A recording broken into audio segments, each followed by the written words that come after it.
going to show you how to make a calculator in Visual Basic. So next, atong button is magbutang taog text box.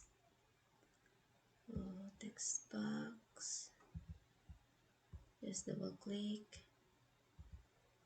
Then adjust. So atong ilisan niyahang size. So ito siyang i-bold. Then let's say 24. Okay na. So magbutang taog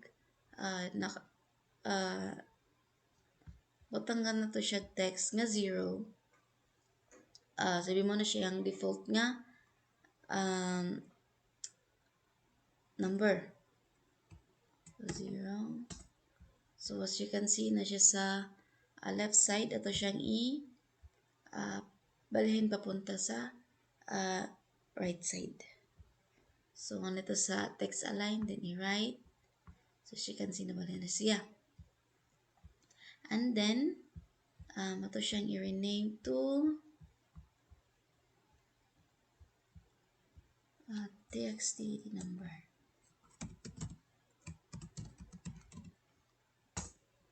So karon is mabuta na tag buttons para sa mga numbers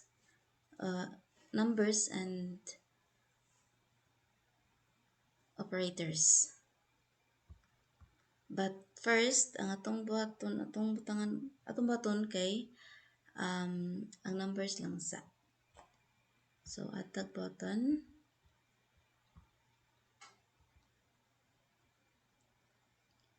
Then adjust.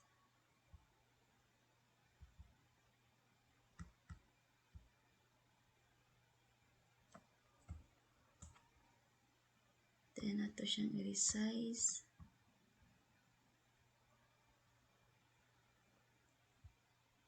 So let's say 22. Okay na. Wait.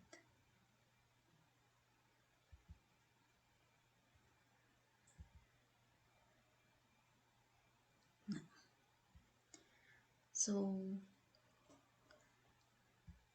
next ito button is i-copy paste lang siya. So Control C, Control V, then Control V again. So para madali na to siya copy is i-highlight na to ni, then copy, paste, then i-align lang na to.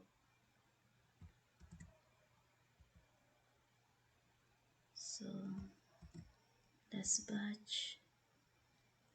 Then ito siyang rename. So kani is ito siya na to.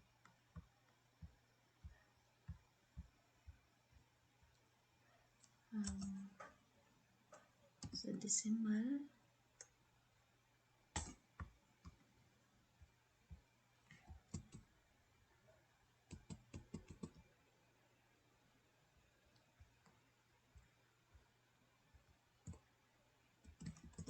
Then kani siya is plus and minus, plus minus.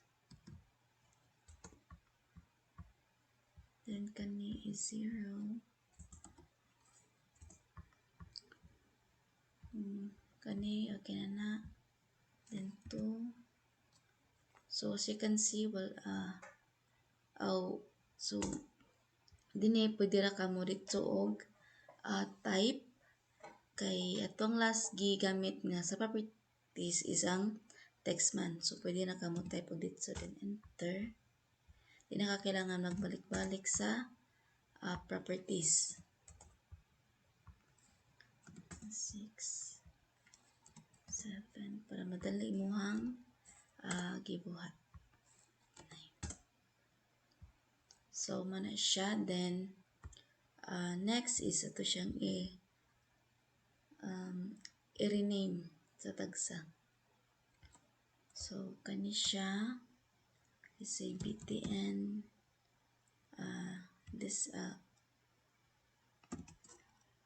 period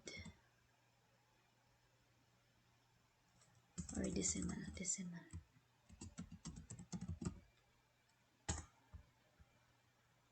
Then btn pm or plus minus ani kay btn 0. So like sa itong gibuhat sa pag rename sa um, sa button, pwede na siya button change ito sa name sa niya. So it's a btn. Dito na siya. Di ka kailangan magbalik-balik sa properties. btn 3, btn 2, btn 1, medyo btn 1, and btn 6,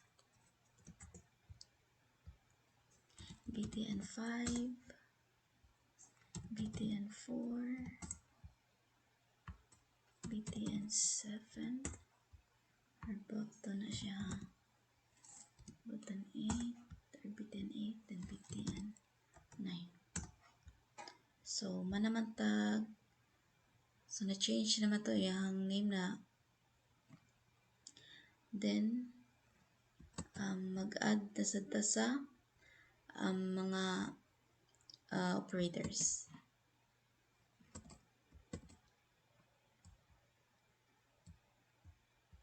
Highlight ng docket na mara itong kapihon.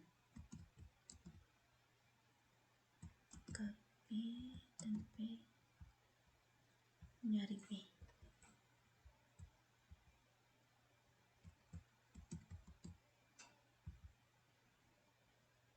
Online gihapon.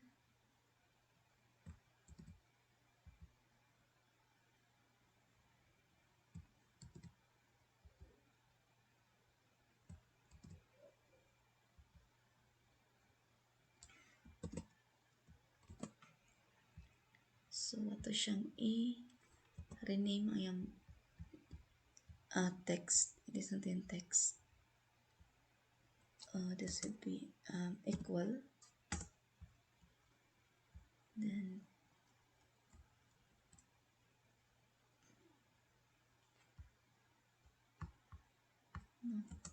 sa plus. Then minus. Multiply.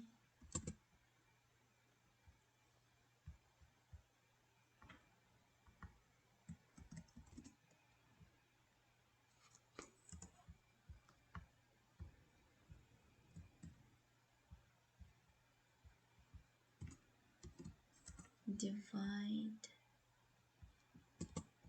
then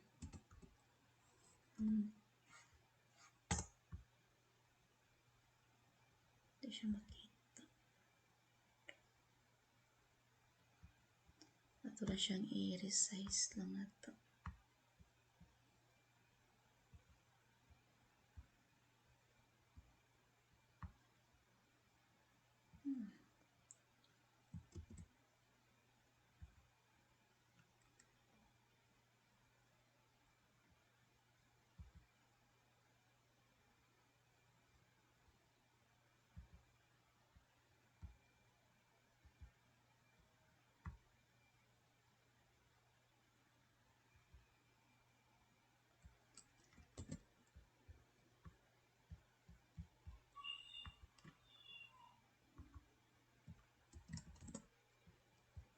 Then this could be a square root.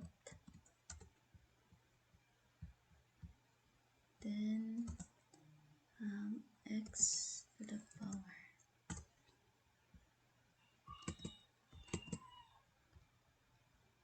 Ito na siyang edges.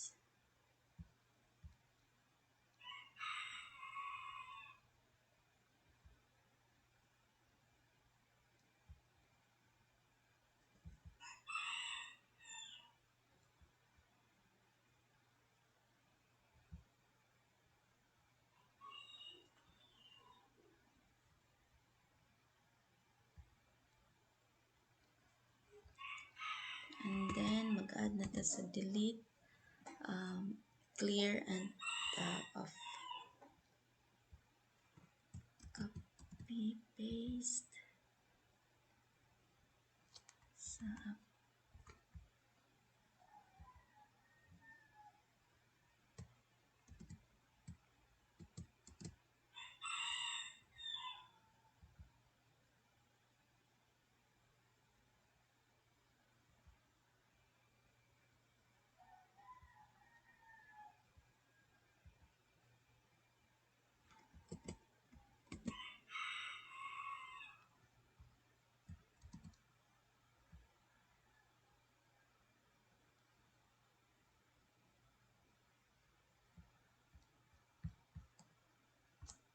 copy, delete,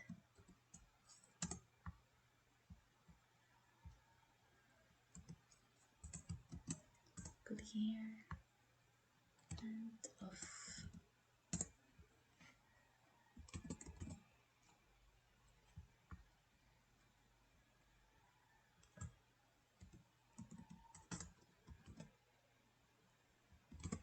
Then i-rename sa kani. Ayan. This could be btn add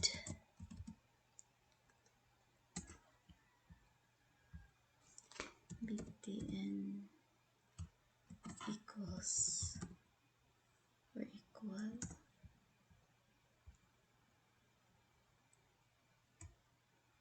btn sub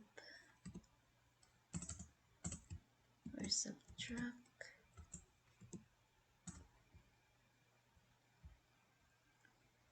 btn mul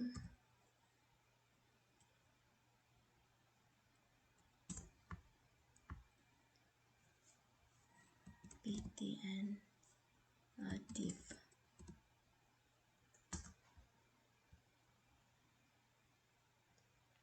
Let's say btn x2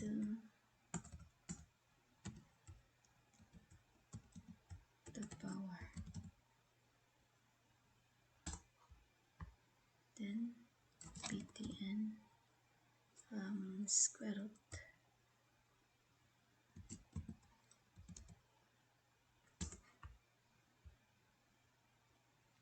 btn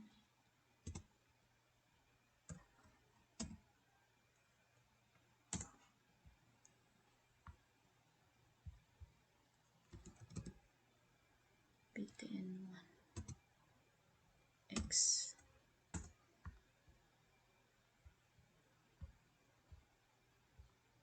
then btn of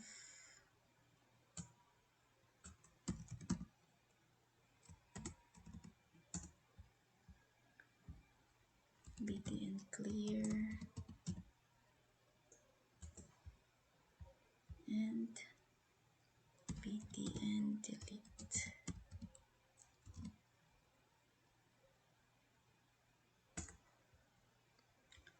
So manata sa tuang design. So ato ta sa code.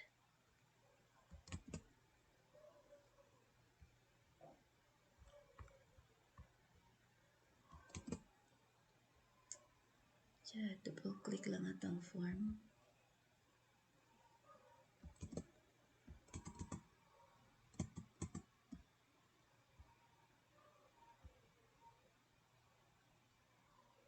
So diri sa form load ato rang i-initialize ang value ni txt number nga 0 if mag-run siya. So txt number dot text is equals to 0. And then ang next ato button is if mag-click si user sa 1, so kaning 0 niya is ma-1 ni siya, then if mabalik siya, if click siya balik pod, ma-11 na siya. So, butangan to siya code. So, i-double click lang. So, ako sang i-type ang code, then I will explain later. Ikahuman ako.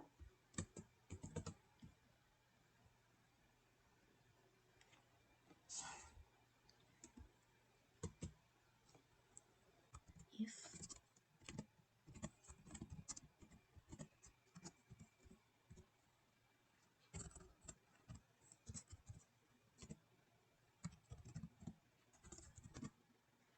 the text is equals to 0,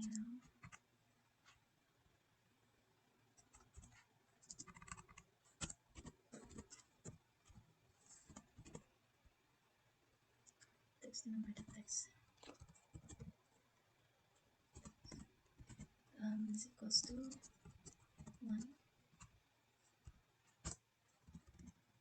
false.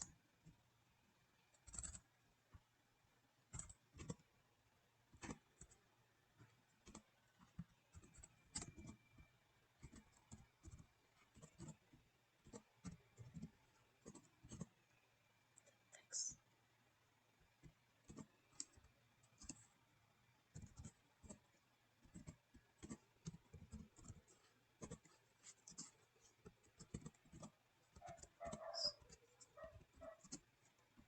So, as you can see, natay condition. So, mag-ask ta if ang sulod sa txt number or ang kaning val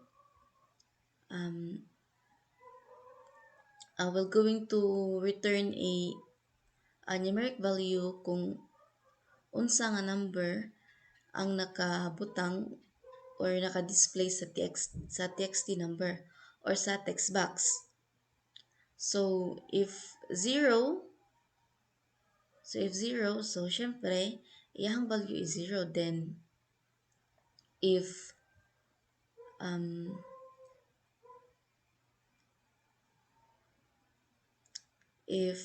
duha ka 1 ang atong input, value niya is 11. So mo na gamit ni Val, i-convert niya ang string nga naa sa txt number. So if 0 daw ang sulod ni txt number,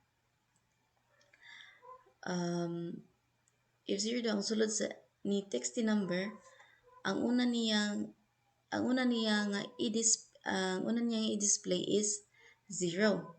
So if mag-click siya og 1, ang 0 is mapulihan ni 1. Pero if greater than 1 or duha ka number yang i-input, so i-combine niya ang 1 dito sa current value ni txt number. So i-copy ra na to ni siya kaning code, then i-paste na to sa every btn number, or pwede ra ka diri magpili.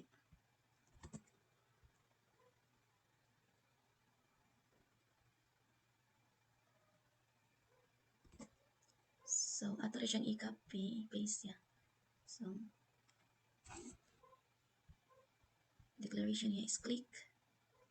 So Control V, wait, copy pa ni. Control C, Control V. So ang 1 is reset na to 0. So mura siya mabuhaton sa tanan numbers.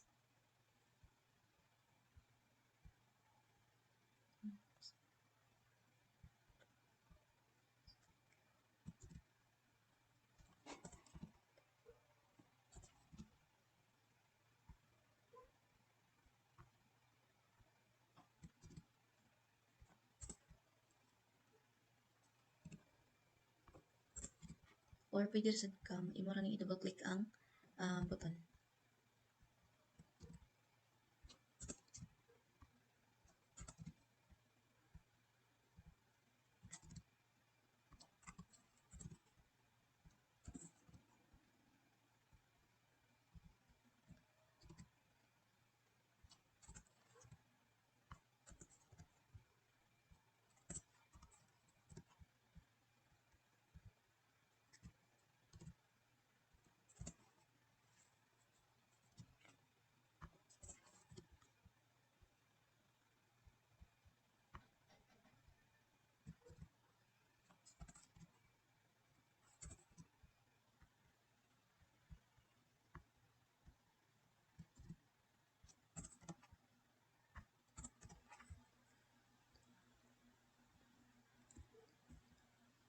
So, ano ni siya ito ang code sa button sa mga numbers. So, next, ato ta sa decimal. So, i-double click lang na to. So, ako sa i-type daan ng code, then later akong i-explain o if unsay pasabot niya.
So, diri sa decimal nato natay condition na moas ta nga i-enable true ang BTN decimal nato if it means if ini-click mag-add og period.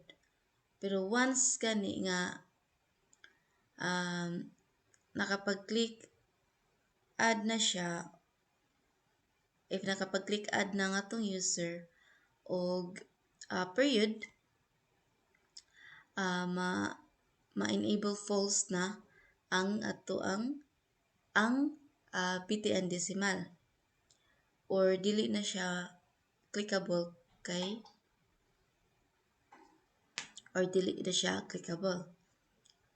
kung dili na to siya enable false, daghan kayo nga decimal ang atong ma-add. Then next, so next nga buhaton nato is magbutang ta og variable, magamit og variable. So adto ta sa top. So 3 is mag-add ta og variable nga OP for operators as a string.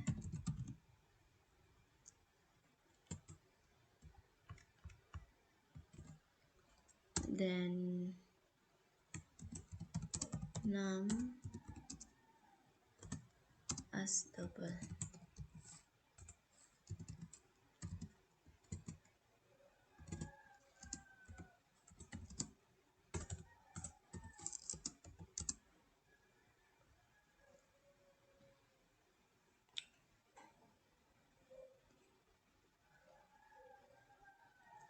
So diri na ako'y gibutang nga duha ka variables.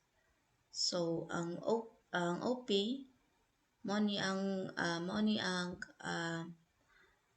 operator nga gipili ni user. Then ang num is po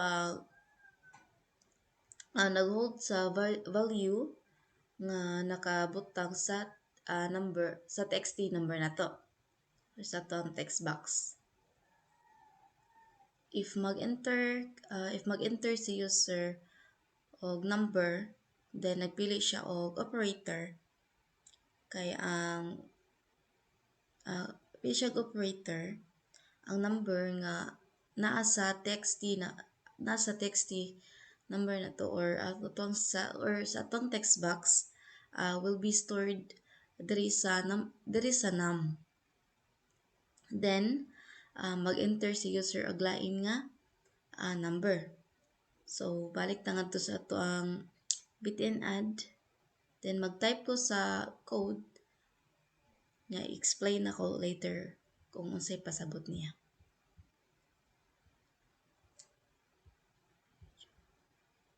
This add.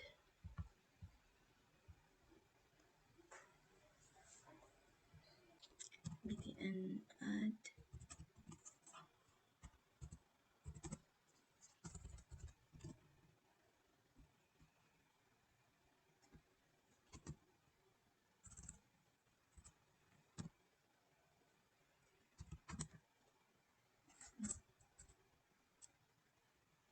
btn op is equals to add.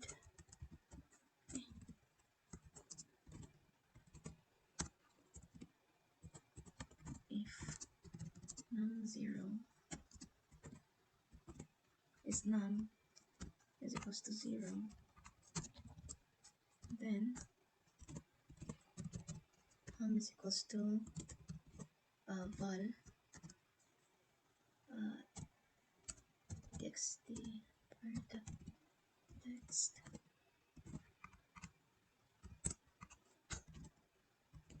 then else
so dali let's say nga to ang value sa OP is add.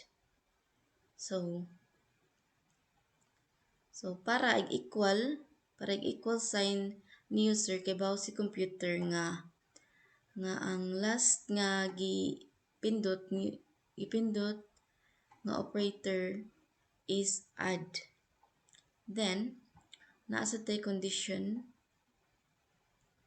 natay condition nga ang value ni num is 0, kwaon niya ang value ni txt number. Then i-add niya ang current content ni num plus sa value nga naa sa txt number. Then niguman og click ni user sa operator, ma-zero og balik ang value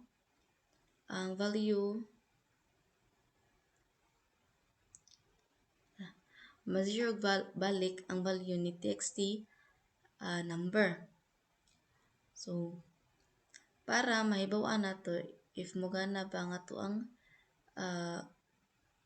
btn add, so ato sa butangan og code nga to ang equal. So mag-type gyapon ko og code, then explain ako later kung say pasabot niya. Then kani sa diayng decimal btn decimal enable. So ang pasabot sa dani kay if human og input ni human og click ni user sa operator, ma-enable balik ang atuang btn decimal or clickable na siya og balik. So balik ta to. So now atong i-try if i-click na to sa decimal or sa point is ma-enable ba siya o yang enable is ma-false ba siya. So let's try 6 points. So as you can see, dili na siya ma-click. So sana mo di siya ma-click. And then so after na to ikaw man na to click sa operator. So, mabalik na siya. So, let's say plus. So, as you can see, pwede na ito maklik o balik ang decimal. So, 3.5. So, nade ko puno nga code diri. So, btn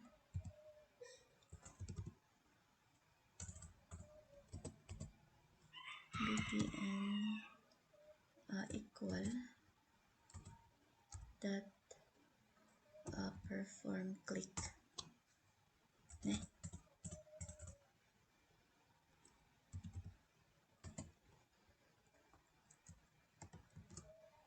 So, ang pasabot ani nga code is before ta mo click og laing nga operator, i-click sa nato daan si equal before pero dili na si user ang mo click. So, ang mo click ani is kay ang code nato. Kay gigaan man nato siya og command nga i-click command nga i-click niya ang btn equal. So, next ato buhaton is i-copy ra ni siya. I-copy ra ni siya na code tapos i-paste sa tanan nga operator.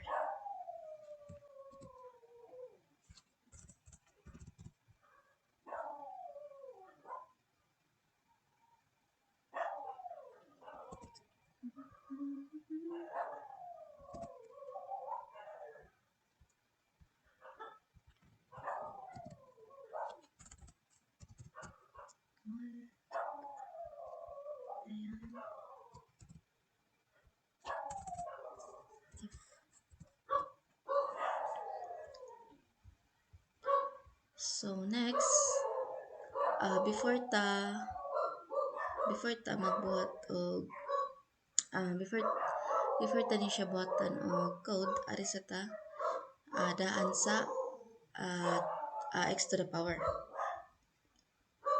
So as always, mag-code ko daan before na ko explain.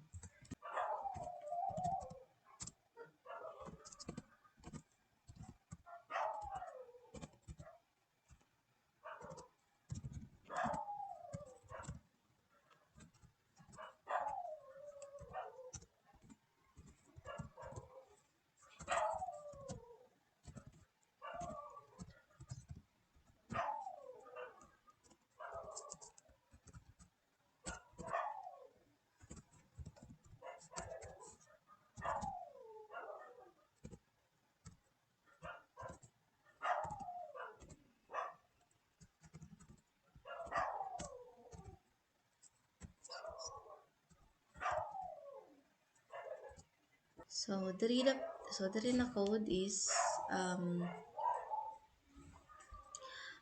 store niya ang current number ni txt number or ato ang text box. Then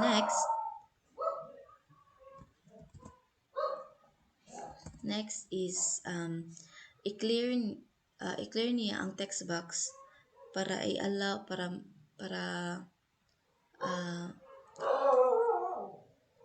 mo allow sa user nga mo input og exponent.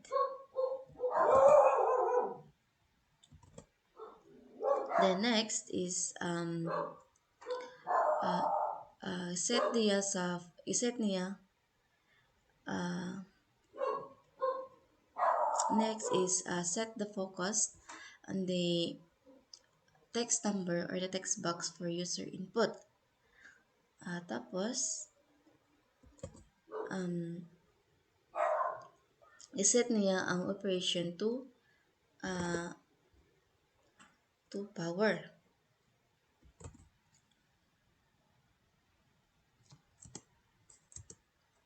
So Next, i-add to letter sa equals. So, as always, mag-code ko daan before na ko i-explain ang code. So, if OP is equals to 4,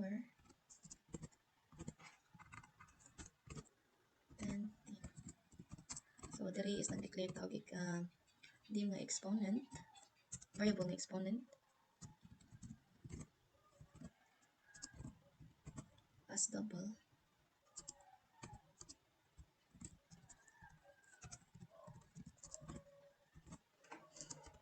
Basta val text number the text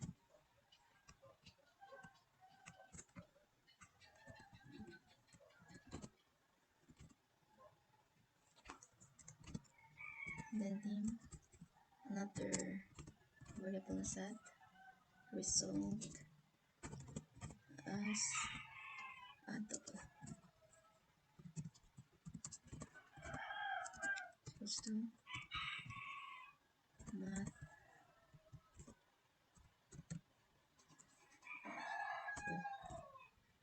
ito yun ang exponent.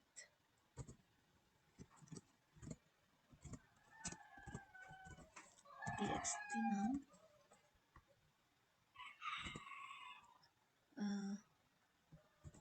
is equals to result string the text is equals to result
if ang operation ko niya is power, so i-calculate ang result using the math.pow or the math.power. Then else, so mo-select siya og add kung siya add, subtract, multiply, or division.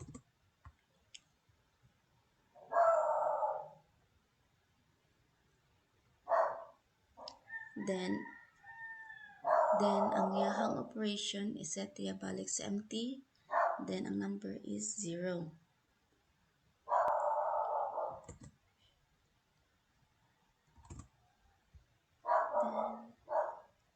So next is arita sa clear. So double click.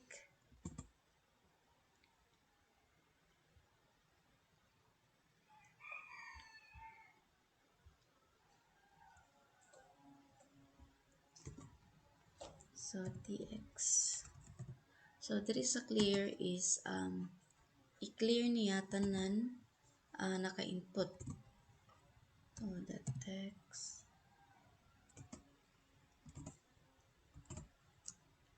is equals to 0, then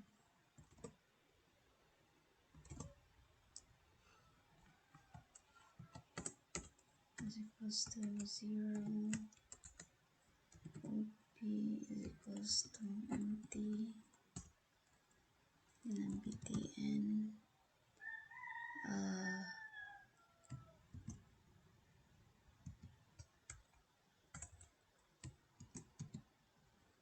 decimal dot enable is equals to true. So diri sa button btn clear, so ang iyang text na ang iyang text number is 0, then iyang number is 0, then iyang operator is 0, empty, then ang iyang decimal kay mabalik siya sa true. Then sa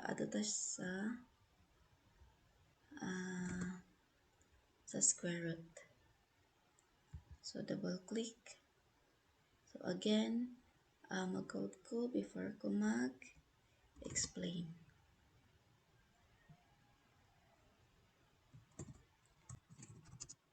So dani is mag-declare ta og number. Mag-declare ta variable number as double.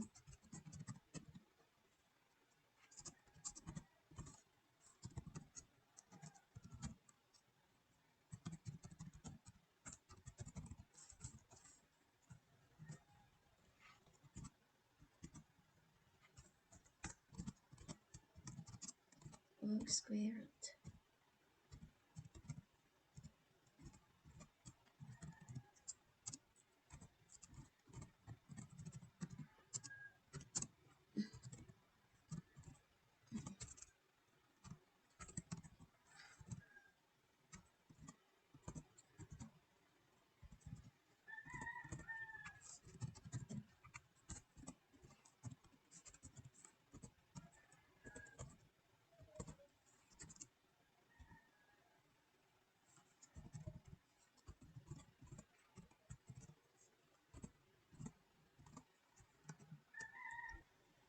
So diri na code is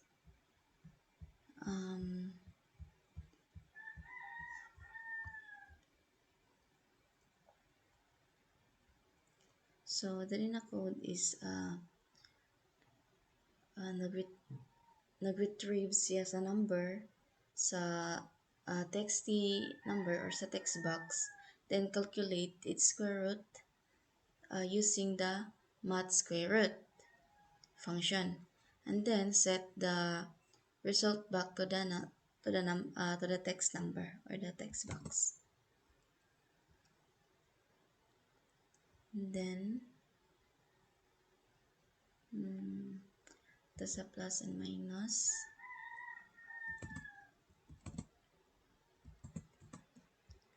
So ako na lang copy paste ang code dayon explain.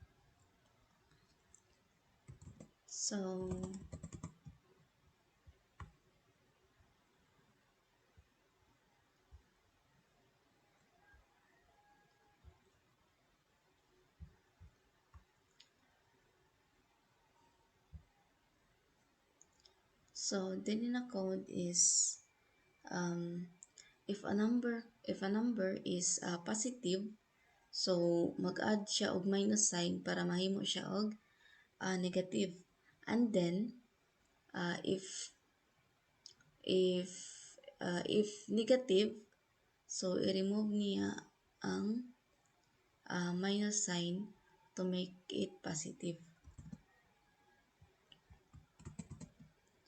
Then arita sa 1 divide x.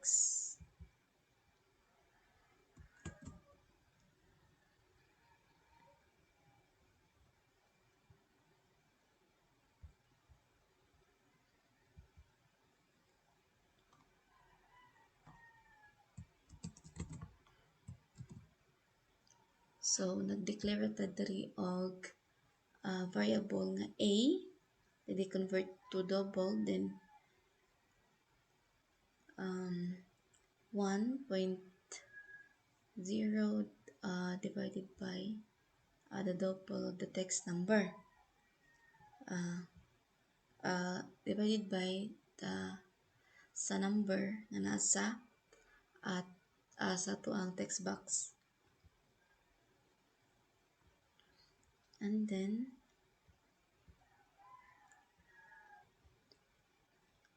dito sa delete, so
so diri na code is nag-remove siya sa last characters from the text displayed in the text number.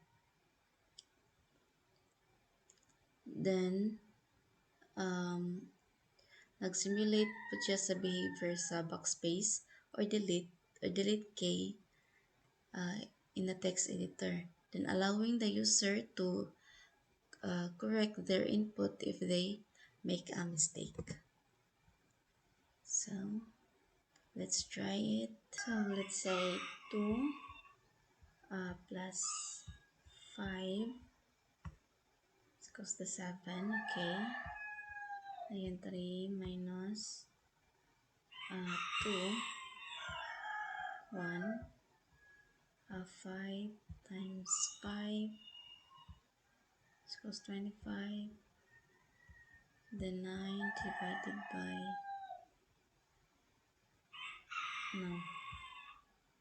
8 divided by 2 is equals to 4. Then let's try the x to the power. So 3 the power of 2, okay. 3 to the power of 2, 9 plus 5 to the power of 2, delete 5 to the power of 2. 25, 5 to the power of 4,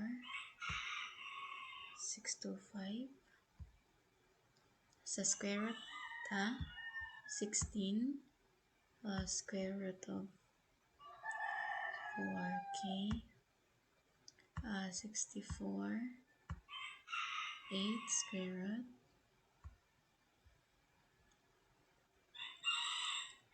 so as you can see, ganaratanan. Well, let's move on to the next code.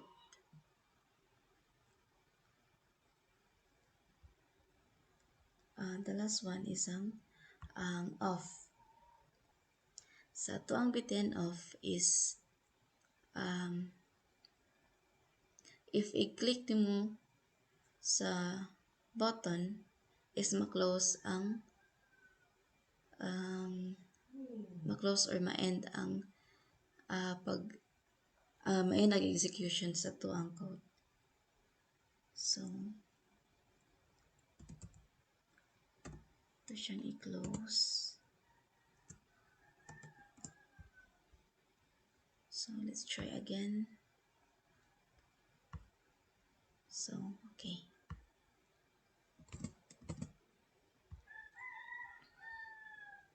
So that was the end of my video.